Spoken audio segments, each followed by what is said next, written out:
আজকে আমাদের motor cycle showdown, ঠিক আছে। আমরা প্রায় 1000 মোটর সাইকেল, এবারে 10 থেকে 12টা আছে পিক আপ, 5-7টা আছে আমাদের মাইক্রো। এই নিয়ে আমরা আছি মাদারীপুর 3 আসনের প্রতিটা এলাকায় আমরা ঢুকবো ইনশাল্লাহ, এবং মানুষদেরকে আমরা সচেতন করবো।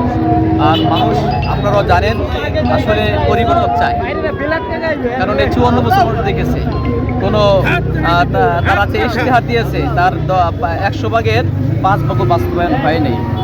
এই জন্য আমরা আমাদের প্রতি তাদের কাছে খুব আশা, আমরা যত জায়গায় গিয়েছি খুব আশা নিয়ে তারা আমাদের কাছে আসছে। আমরা ইনশাল্লাহ একটা প্রতিফলন ঘটাবো ইনশাল্লাহ। আমি ভোটার ভাইদেরকে বলবো, আপনারা তো 54 বছর দেখেছেন, কতই তো আসলো গেল, দুর্নীতি আজও বন্ধ হয়নি, চাঁদাবাজি এখনো চলতেছে, টেন্ডারবাজি চলতেছে, গুম খুন হত্যা এখনো চলতেছে। ইনশাল্লাহ আপনারা যদি আমাদেরকে ভোট দিয়ে রাষ্ট্রীয় ক্ষমতায় যাওয়ার সুযোগ করে দেন, অন্যায়ভাবে কোনো মামলা হবে না, মাদক মুক্ত একটা সমাজ করব, গুম খুন হত্যা বন্ধ হবে, আমরা ইনসাফপূর্ণ সমাজ প্রতিষ্ঠা করবো ইনশাল্লাহ।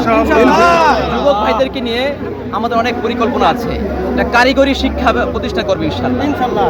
এরপরে চিকিৎসা খাতে আমাদের যথেষ্ট পরিমাণে মাদারীপুর বা কালকিনিতে এরকম মানে ব্যবস্থা নেই, মানুষ অসুস্থ হইলেই যেতে হয় বরিশাল বা ফরিদপুর। আমরা ইনশাল্লাহ মানসম্মত একটা হসপিটাল করবো ইনশাল্লাহ। আজ আমার ভোটার ভাইদের আহ্বান থাকবে, 54 বছর তো দেখছেন, একবার আপনারা আমাদেরকে দেখেন, আমরা যদি না পারি আর আপনাদের কাছে কোনোদিন আসবো না। সবাইকে ধন্যবাদ।